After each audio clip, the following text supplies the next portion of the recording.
नमस्कार दोस्तों, स्वागत है आप सभी का अपने YouTube channel the brain education में। तो कैसे हैं आप सब? आई होप सब अच्छे होंगे और अपनी क्लासेस को कंटिन्यू कर रहे होंगे। तो जैसे कि आप सभी को पता है कि हमने सीटी मेंस के लिए एक सीरीज़ स्टार्ट की हुई है कंप्यूटर की, जिसमें हम जो है 1000 क्वेश्चन लेके चल रहे हैं और उसमें से आपके 540 क्वेश्चन कंप्लीट हो चुके हैं। उम्मीद करूँगी कि आप सभी ने वो क्लास ज़रूर से ज़रूर कर ली होगी। जिसने भी अभी तक वो क्लास नहीं की तो जाओ और क्लासेस को करके आओ। कैसी लग रही है आप सभी को क्लास? प्लीज़ कमेंट करके ज़रूर से ज़रूर बताना। ये क्लासेस जो है ALM, एसए और हरियाणा पुलिस के लिए रहने वाली है। तो जिसने भी अभी तक ये सीरीज़ स्टार्ट नहीं की है तो जाओ और सीरीज़ को स्टार्ट करो, स्टार्टिंग से देखो। अगर जिसको थ्योरी भी करनी है, थ्योरी भी है प्लस MCQ क्वेश्चन, ठीक है, तो दोनों ही चल रहे हैं। मतलब थ्योरी तो मैं पहले करवा चुकी, तो जिसने अभी तक थ्योरी भी नहीं की तो थ्योरी को भी कर लो। थ्योरी से जो है खुद ही MCQ आपके बनते चले जाएंगे, ठीक है। तो अपनी क्लास को आज स्टार्ट करते हैं। क्वेश्चन नंबर 541 है, which among the following is a Diskit? निम्न में से कौन डिस्केट है? कौन सा है भाई? कार्टेज, टोनर, फ्लॉपी या फिर CD? बताओ भाई, which among the following is Diskit? निम्न में से कौन सा डिस्केट है? तो कौन सा है भाई? वो है आपका फ्लॉपी। कौन सा है? फ्लॉपी। तो आपका राइट आंसर हो जाएगा ऑप्शन नंबर सी। क्या हो जाएगा? Option number C, floppy. Next question है, data going into a computer is called? Computer में जाने वाले डेटा को क्या बोलते हैं? क्या कहा जाता है? आउटपुट, एल्गोरिथम, इनपुट या फिर कैलकुलेशन? आउटपुट, एल्गोरिथम, इनपुट या फिर गणनाएं? बताओ भाई। Data going into the computer is called? Computer में जाने वाले डेटा को क्या कहा जाता है? उसको कहा जाता है भाई इनपुट। क्या कहा जाता है? इनपुट। देखो, आउटपुट किसको बोलते हैं? अब हमने जो है कोई डेटा एंटर किया है ना, हमने कोई डेटा एंटर किया लाइक कंप्यूटर में जाने वाले डेटा को, तो इसको बोलते हैं इनपुट। हमने एंटर किया, लेकिन कंप्यूटर जो हमें रिजल्ट दे रहा है, कंप्यूटर उस क्वेश्चन का अगर हमें रिजल्ट दे रहा है तो वो क्या कहलाएगा? वो कहलाएगा आपका आउटपुट। क्या कहलाएगा? आउटपुट कहलाएगा, ठीक है, समझ आया। एल्गोरिथम क्या होती है? एल्गोरिथम होती है कि जो चीज़ हम स्टेप वाइज करें, जो चीज़ हम स्टेप वाइज करते हैं तो वो होती है एल्गोरिथम। समझ आया तीनों चारों चीज़ें?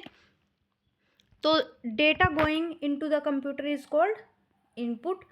अगर डेटा से वो रिजल्ट हमें मिल रहा है, कंप्यूटर से डेटा अगर हमने डाला कंप्यूटर में और उसका रिजल्ट हमें मिल रहा है तो उसको हम क्या बोलेंगे?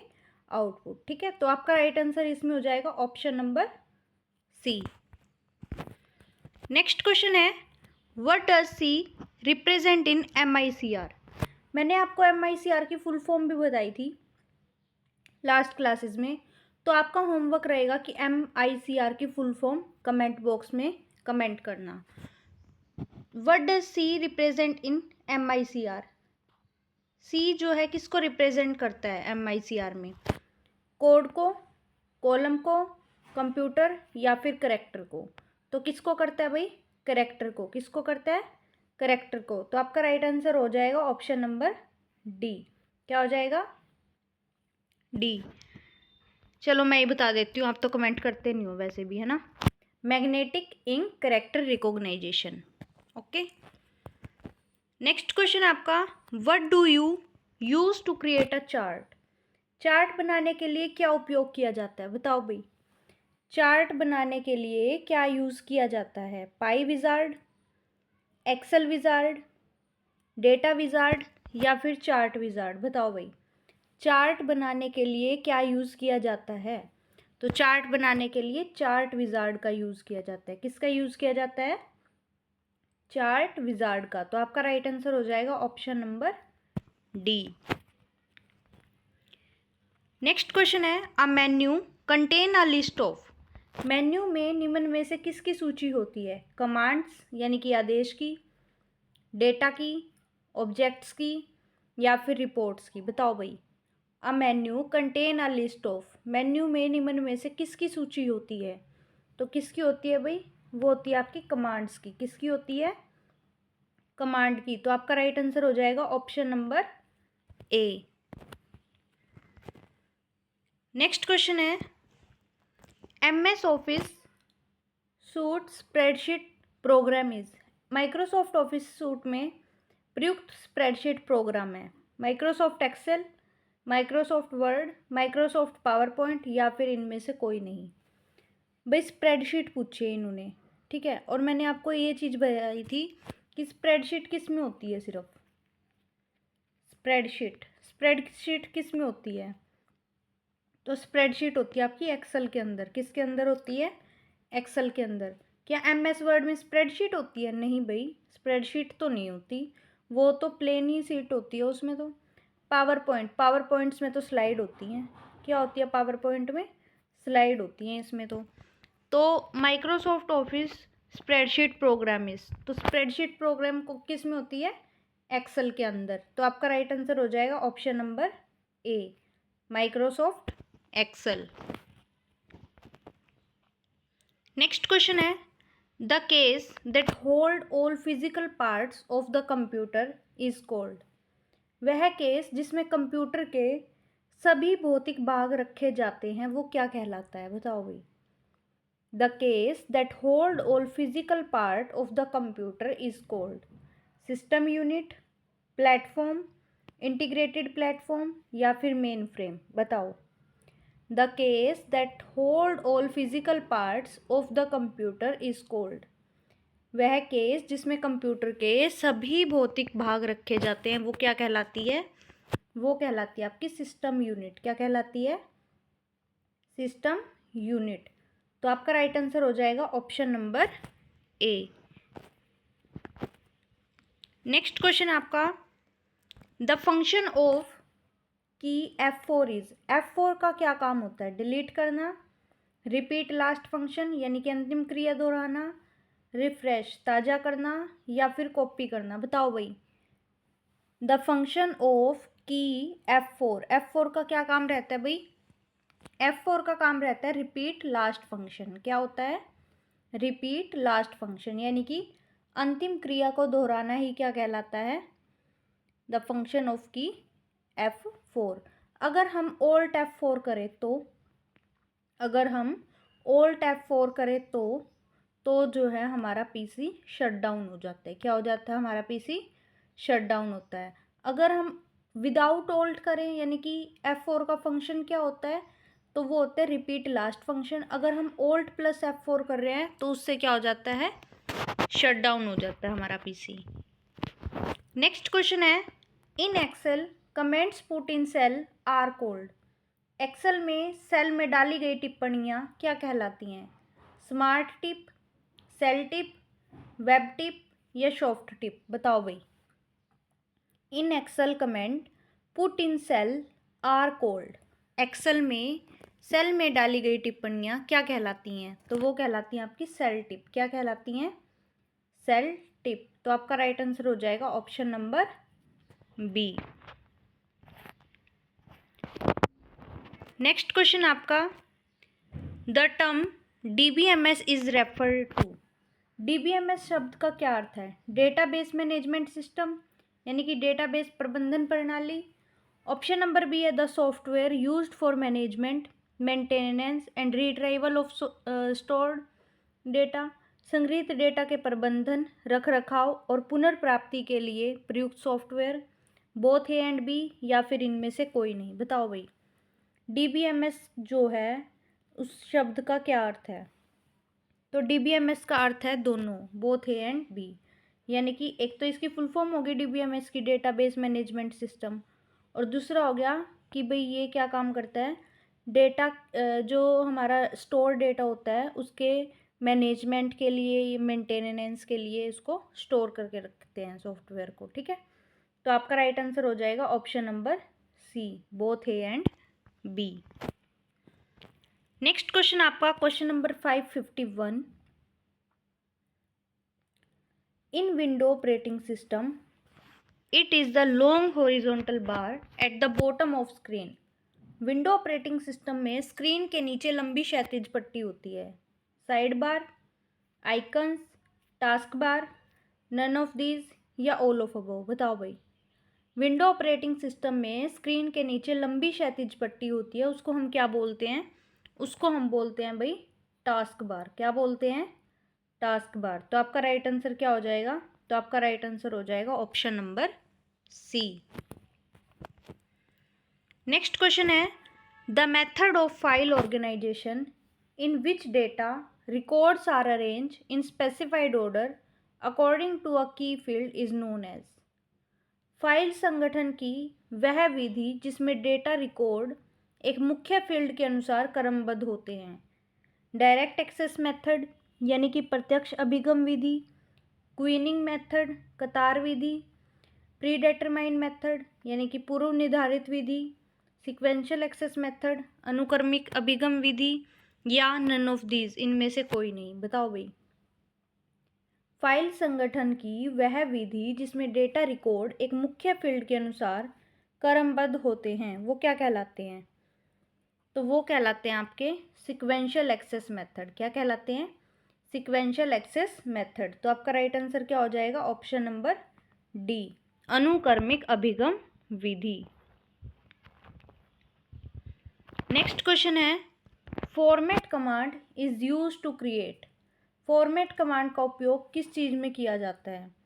सेक्टर में, memory, track, track and sector, या फिर नन ऑफ दीज? बताओ भाई। Format command is use to create, format command का उपयोग किया जाता है। तो फॉर्मेट कमांड का यूज़ किया जाता है ट्रैक एंड सेक्टर में। किस में किया जाता है? Track and sector. तो आपका राइट आंसर क्या हो जाएगा? Option number B, sorry D. क्या हो जाएगा? Option number D, track and sector. Next question है, in non volatile memory device, non volatile memory device में क्या होता है? Data contain is not lost when power is off, बिजली बंद होने पर भी डेटा नहीं खोता। ठीक है। Data is lost when power is off, बिजली बंद होने पर डेटा खो जाता है। Data is permanent and can not be rewritten, data स्थायी होता है और दोबारा नहीं लिखा जा सकता। नन ऑफ दीज या फिर ऑल ऑफ अबव? बताओ भाई। इन नॉन वोलेटाइल पूछ रहे हैं, नॉन वोलेटाइल मेमोरी डिवाइस कौन सा होता है? तो वो कौन सा होता है भाई? Data content is not lost when power is off, बिजली बंद होने पर भी डेटा नहीं खोता। ठीक है। ये क्या होता है? यानी कि स्थायी होता है, परमानेंट होता है। ठीक है। और परमानेंट डेटा किस में होता है? रैम में होता है या रोम में होता है? ये आप कमेंट करके बताएंगे। रैम में होता है या फिर रोम में होता है? तो नॉन वॉलेटाइल मेमोरी का क्या मतलब होता है कि डेटा कंटेन रहेगा जब तक बिजली बंद होने पर जो है डेटा नहीं खोएगा। यानी कि अगर बिजली चली जाए तब भी कंप्यूटर ऑफ हो जाता है तो भी डेटा वहाँ से गायब नहीं होगा। तो आपका राइट आंसर क्या हो जाएगा? Option number A. Next question आपका question number 555 in Excel constant is another name for this type of data. Excel में कांस्टेंट को इस प्रकार के डेटा का दूसरा नाम कहा जाता है। नंबर यानी कि संख्या, इक्वेशन यानी कि समीकरण, फॉर्मूला, डिस्क्रिप्शन, या ऑल ऑफ अबव? बताओ भाई। एक्सेल में कांस्टेंट को इस प्रकार के डेटा का दूसरा नाम कहा जाता है। तो किसके? तो आपका राइट आंसर हो जाएगा ऑप्शन नंबर ए, नंबर यानी कि संख्या। एक्सेल में कांस्टेंट को नंबर के डेटा का दूसरा नाम कहा जाता है। नेक्स्ट क्वेश्चन है, buffer is device storage area. Buffer एक डिवाइस या स्टोरेज क्षेत्र है। ऑप्शन नंबर ए है where data are temporary store, यानी कि जहां डेटा अस्थायी रूप से संग्रहित होता है। ऑप्शन नंबर बी है where data are permanently store, जहां डेटा स्थायी रूप से संग्रहित होता है। ऑप्शन नंबर सी है वेयर डेटा एरर रखकर, जहां डेटा त्रुटि होती है। नन ऑफ दीज या ऑल ऑफ अबव? बताओ भाई। बफर इज डिवाइस या स्टोरेज एरिया, तो क्या होता है? बफर एक डिवाइस या स्टोरेज क्षेत्र है।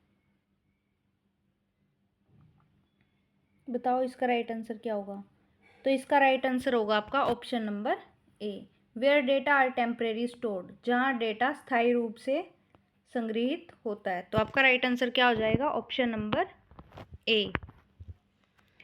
नेक्स्ट क्वेश्चन है, program stored in ROM are called. ROM में संग्रहित प्रोग्राम क्या कहलाते हैं? Hardware, firmware, software, all of these या नन ऑफ दीज? बताओ भाई, बताओ। Program stored in ROM are called, ROM में संग्रहित प्रोग्राम क्या कहलाते हैं? तो वो क्या कहलाते हैं आपके? फर्मवेयर। क्या कहलाते हैं? फर्मवेयर। तो आपका राइट आंसर हो जाएगा option number B. Next question है, in MS Word shortcut delete is for. Microsoft Word में डिलीट शॉर्टकट का उपयोग किया जाता है अनडू समथिंग, किसी क्रिया को वापस लेने के लिए, डिलीट समथिंग, किसी चीज़ को हटाने के लिए, पेस्ट समथिंग, किसी चीज़ को पेस्ट करने के लिए, या नन ऑफ दीज या ऑल ऑफ अबव? बताओ भाई, डिलीट का जो शॉर्टकट है वो किसके लिए यूज़ किया जाता है? तो डिलीट का यूज़ किया जाता है डिलीट समथिंग के लिए, यानी कि कुछ हटाने के लिए। और अनडू कि वो क्या होती है शॉर्टकट की? Control plus Z. Next question है, which language is most suited for commercial application. वाणिज्यिक अनुप्रयोगों के लिए सबसे उपयुक्त भाषा कौन सी है? फोर्ट्रन, कोबोल, बेसिक, प्रोलॉग या फिर इनमें से कोई नहीं? बताओ भाई,